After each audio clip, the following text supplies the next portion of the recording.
नमस्कार। कहानियों के इस सफ़र में आप सबका बहुत स्वागत है। आज हम सुनेंगे मुंशी प्रेमचंद जी द्वारा लिखित कहानी इश्तिहारी शहीद। कहानी शुरू करने से पहले मेरा आप सबसे विनम्र निवेदन है, यदि मेरे द्वारा सुनाई गई कहानियाँ आप सबको पसंद आती हों तो कृपया मेरे चैनल को ज़रूर सब्सक्राइब करें और अपने मित्रों में भी शेयर करें। तो चलिए शुरू करते हैं। मेरी सादगी, मेरी सच्चाई, मेरा भोलापन मेरे लिए जी का जंजाल हो गया। आज 4 सप्ताह हो गए। यह मुसीबत मैंने स्वयं अपने ऊपर ओढ़ ली और अब इससे पीछा छूटने का कोई उपाय दिखाई नहीं देता। जब से मैं पेंशन लेकर रसूलाबाद आया, किताबें पढ़ने और ईश्वर का नाम लेने में समय बीतता था। शाम को कस्बे के रईस इकट्ठा होते और हंसी मजाक में 2 घड़ी बिताते।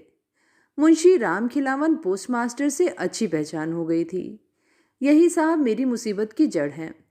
जब मैं पहले पहल यहाँ आया तो मुंशी जी के सिर पर थोड़ा सा गंजापन था। आपके किसी दोस्त ने प्रेरित करके लाहौर के प्रसिद्ध दवाखाने इंडियन मेडिकल हॉल की बाल उगाने वाली दवा की शीशी मंगवा दी। यद्यपि आप पूर्णतया सहमत नहीं थे और संकोच से यही कहते थे कि अब इस अवस्था में गंजेपन की क्या चिंता करूं। तथापि 1 सप्ताह पश्चात ही 3.5 रुपए की VPP आटप की और कुछ महीनों के इस्तेमाल के बाद प्रभु कृपा से आपके सिर पर बाल उग गए। अब पोस्टमास्टर साहब इस दवा को बड़ी इज्जत की दृष्टि से देखने लगे और लोक कल्याण के लिए हर छोटे बड़े से इसकी चर्चा करने लगे। कोई आदमी एक पोस्ट कार्ड लेने गया तो आपने दवा की प्रशंसा का पोथा ही खोल दिया। अब वह बेचारा दुहाई दे रहा है कि आज तक मेरे खानदान में कोई गंजा नहीं हुआ और मुझे इस दवा की कभी आवश्यकता नहीं पड़ेगी। लेकिन आप आग्रह कर रहे हैं कि भाई सुन तो लो। न पैसे लौटाते हैं न पोस्ट कार्ड ही देते हैं। खैर, ये तो आए दिन की बातें हैं। आप मेरा किस्सा सुनिए। एक दिन आप मुझसे कहने लगे कि न्याय की मांग है कि इस दवाखाने को एक सर्टिफिकेट दिया जाए, क्योंकि मेरा अनुभव व्यापक था और मैंने लंबे समय तक तहसीलदार के पद पर अत्यंत कुशलता के साथ कार्य किया था। इसीलिए वे इस सर्टिफिकेट को प्रमाणित कराने के लिए मेरे पास आए। मैंने भी इसे एक महत्वहीन बात समझकर पूरा घटनाक्रम लिखकर उसके अंत में अपने हस्ताक्षर कर दिए। बस मानो उसी दिन से एक नई बला मेरे सिर पर आन गिरी। अफसोस है, कैसी मनहूस घड़ी थी कि मैं आज तक इसके लिए पछता रहा हूँ। सर्टिफिकेट पहुँचते ही दवाखाने ने उसे लाहौर के सभी 2-2 पैसे वाले अखबारों में मोटे मोटे अक्षरों में छपवा दिया और जुल्म यह किया कि उसके साथ साथ मेरा पता भी दे दिया। बस साहब, मैं भी उसी दिन से इश्तहारबाजी को मानने लगा। कारखाने के मैनेजर साहब का धन्यवाद का एक लंबा पत्र आया, जिसमें उन्होंने मुझसे यह पूछा था कि मैं उनकी अन्य अनुभूत दवाइयों के सर्टिफिकेट देने के लिए क्या लूँगा। उनकी तैयार की हुई एक हाजमे की गोली थी। आपने मुझे एक धनराशि भेंट करने का आश्वासन दिया यदि मैं यह लिख कर दे दूं कि मेरे दोस्त का बिल्कुल सड़ा हुआ पेट इससे ठीक हो गया। यदि मैं यह लिख दूं कि उनका मोम का तेल गठिया की रामबाण औषधि है, तो वे मेरे साथ हर प्रकार का व्यवहार करने को तत्पर थे। जिस प्रकार मैनेजर साहब ने लिखा था, उससे ऐसा लगता था कि यदि मैं यह लिख दूं कि उनका मंजन प्रयोग करने से एक बुढ़िया के 18 वर्ष से गिरे हुए दांत पुनः निकल आए हैं, तो वे मुझे अपने कारखाने का साझीदार ही बना देंगे। वे इसे मेरा कर्तव्य समझते हैं कि मैं उनके केश रंजन की 1 दर्जन शीशियाँ अपने आत्मीय मित्रों को प्रयोग कराकर उन्हें इसके लाभ की सूचना दूं। लेकिन मुझे इन सब सेवाओं से क्षमा मांगनी पड़ी। केवल यही नहीं, दूसरे दवा विक्रेताओं ने भी मुझ पर कृपा की।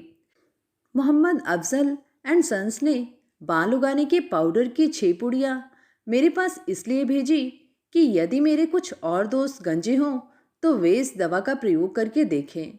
2 सप्ताह में ही उनके बाल उग जाएंगे। स्वदेशी केमिकल वर्क्स ने रजिस्टर्ड ट्रेडमार्क वाली गोलियां पेड पार्सल के द्वारा भेजी और बहुत अनुरोध किया कि मैं उनका प्रयोग करूं। भगवान न करे, यदि पोस्टमास्टर साहब के बाल फिर कभी गिर जाएं, तो इसके प्रयोग से बिना बरसात की प्रतीक्षा किए बाल पुनः उग जाएंगे और फिर कभी नहीं गिरेंगे। इस दवा के प्रमाण स्वरूप 100 रुपये का वांछित पुरस्कार भी लिफाफे में साथ ही भेजा गया था और इसके अतिरिक्त और बहुत से छपे हुए सर्टिफिकेट भी साथ में थे। एक रेलवे पार्सल में बहुत से इश्तेहार और दीवारों पर चिपकाए जाने वाले 600 पोस्टर अलग से आए। इन सब बातों से पता चला कि श्रीमान जी ने मुझे अपना ऑनरेरी एजेंट समझ लिया है। जरा यह उदारता तो देखिए, आपने मेरे माध्यम से जाने वाले ऑर्डर पर उचित कमीशन का वादा भी किया है।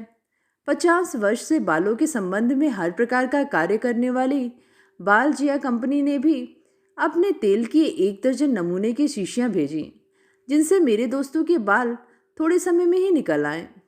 वैदिक प्रचारक कंपनी जालंधर के एजेंट स्वयं कष्ट उठाकर मुझसे मिलने आए और अपनी दवा की 6 डिब्बियां दे गए कि मेरे दोस्तों और परिचितों में जो गंजे शेष रह गए हों उन पर इस दवा का प्रयोग कर देखा जाए।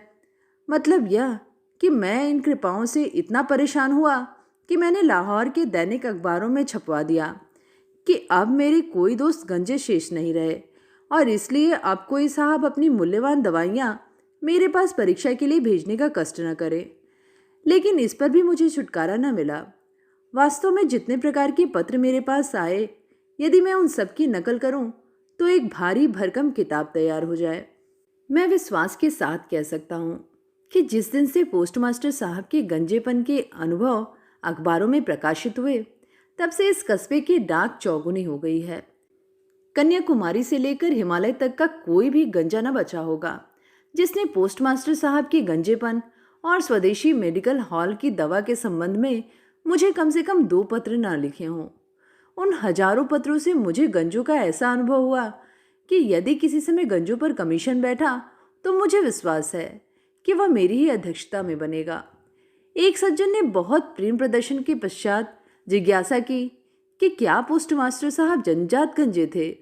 दूसरे सज्जन जानना चाहते थे कि क्या उनका गंजापन वंश परंपरा से चला आ रहा था और यदि ऐसा था तो वह उन्हें दादा या नाना किसकी ओर से उत्तराधिकार में मिला, और यह कि उनके खानदान की महिलाओं में तो गंजापन नहीं होता।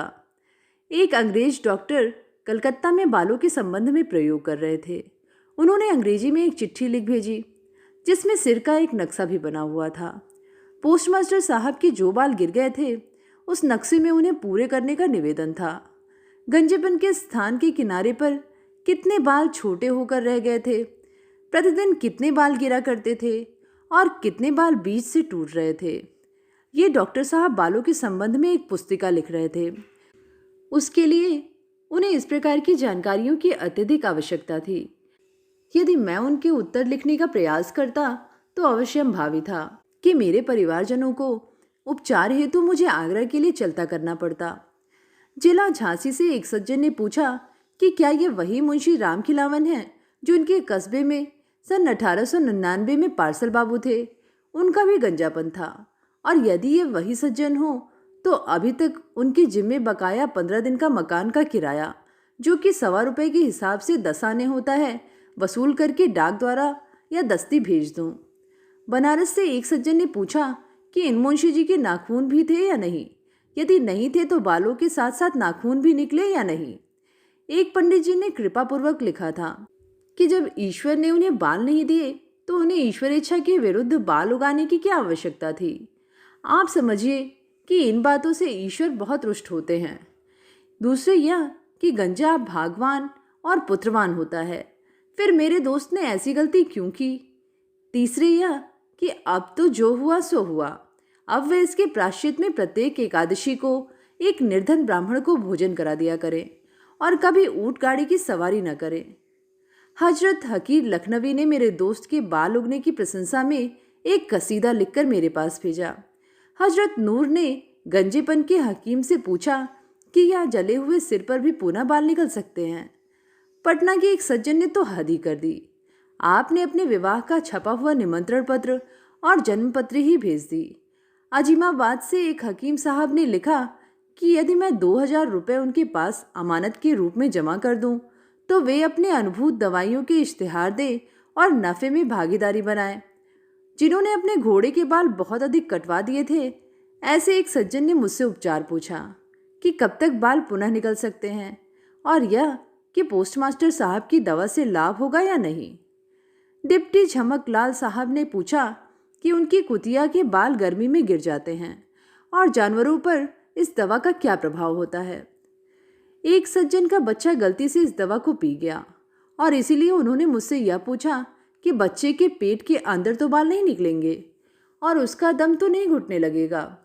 उन्होंने मुझसे सलाह भी मांगी कि यदि उसे बाल सफ़ा की एक शीशी पिला दें तो कैसा रहे, ताकि बाल निकलने के साथ साथ ही साफ भी होते चले।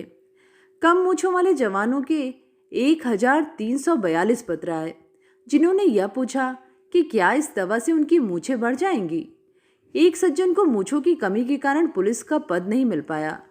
उन्होंने बहुत अनुनय विनय की कि जैसे भी संभव हो उनकी मूँछों के लिए किसी भी मूल्य की कोई दवा देखकर भेज दी जाए। कई हजार नौजवानों ने पूछा कि क्या इस दवा के प्रयोग से उनकी पत्नियों के बाल कमर तक पहुंच सकते हैं। दूर दूर के स्थानों से हजारों आदमी मुझसे मिलने और मेरी राय मांगने आए।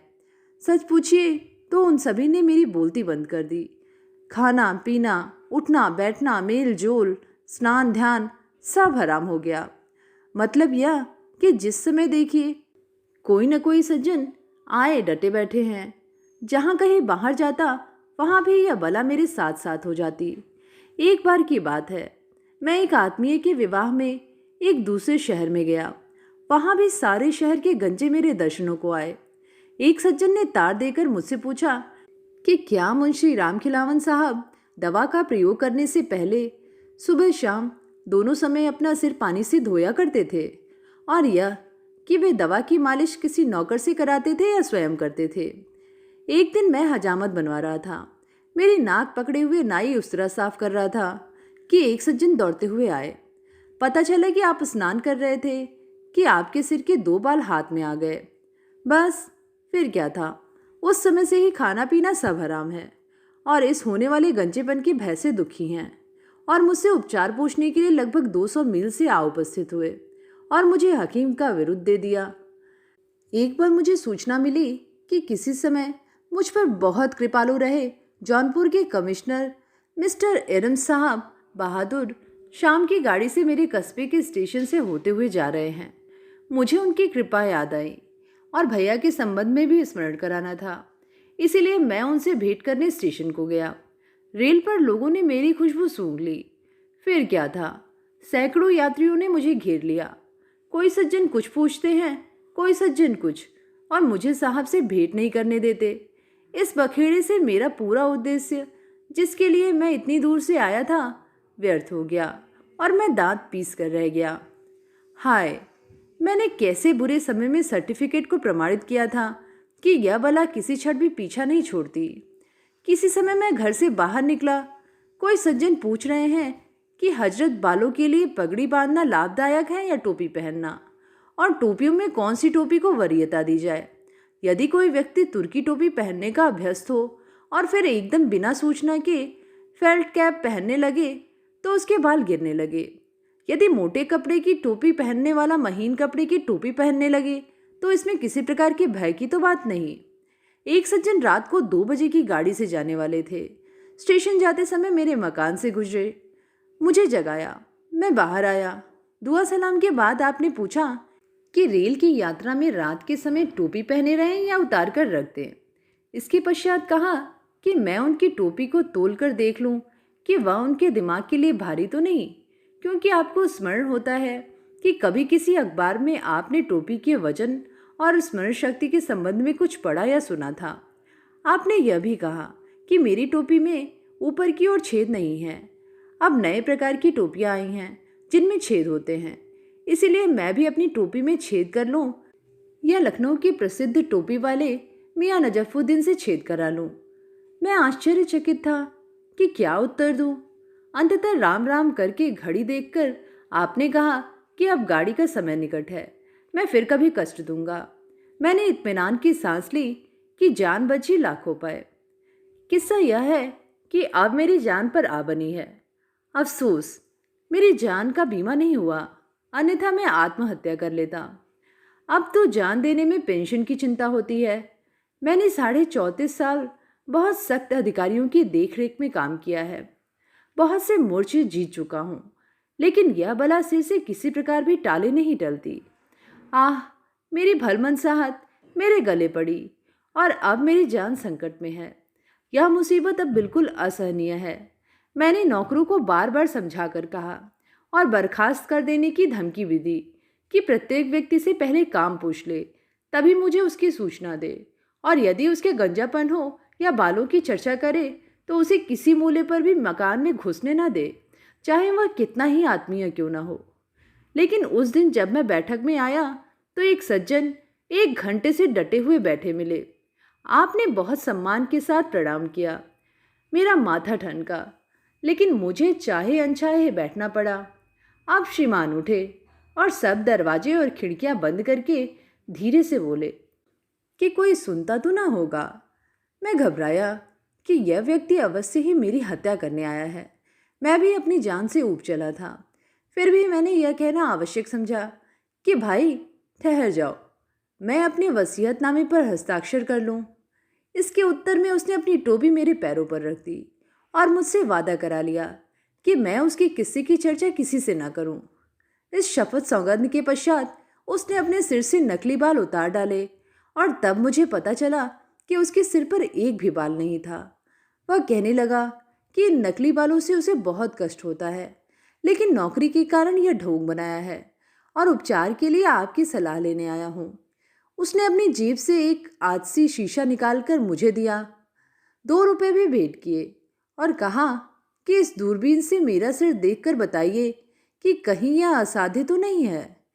मैंने उसको मुंशी रामखिलावन के पास भेजा और इस प्रकार इस अटल बला को अपने सिर से उतार डाला। अब श्रीमान, मुझको अफसोस के अतिरिक्त अपने भाग्य पर रोना आता है। ईश्वर की सौगंध, अब कभी मुझसे ऐसी गलती नहीं होगी। मैं अपनी वसीयत में शर्त लगा जाऊंगा कि मेरे कुनबे में कभी कोई व्यक्ति किसी भी दवा को प्रमाणित न करे, अन्यथा ब्रह्मज्ञानी मित्र इस ईश्वर के बंदे को भी पागल बना देंगे। अब चाहे स्वयं हजरत ईसा मसीह क्यों न कहें, लेकिन इस पापी से पुनः इसे प्रमाणित करने की गलती नहीं होगी। जिस मुसीबत में मैं स्वयं अपनी मूर्खता से आ फंसा हूँ, उसे मैं मात्र लोक कल्याण की दृष्टि से सार्वजनिक कर रहा हूँ, ताकि देश के अन्य निर्दोष व्यक्ति इस बला से सुरक्षित रहें। पोस्टमास्टर साहब और दवा विक्रेताओं को मैं इसके अतिरिक्त और क्या कहूँ कि भगवान भला करे, शेष कृपा। तो ये थी कहानी इश्तिहारी शहीद। कहानी आप सबको कैसी लगी नीचे कमेंट में लिख के ज़रूर बताइएगा। आगे भी ऐसी कहानियाँ सुनते रहने के लिए चैनल को ज़रूर सब्सक्राइब करें और अपने मित्रों में भी शेयर करें। तो चलिए फिर मिलेंगे एक नई कहानी के साथ। धन्यवाद।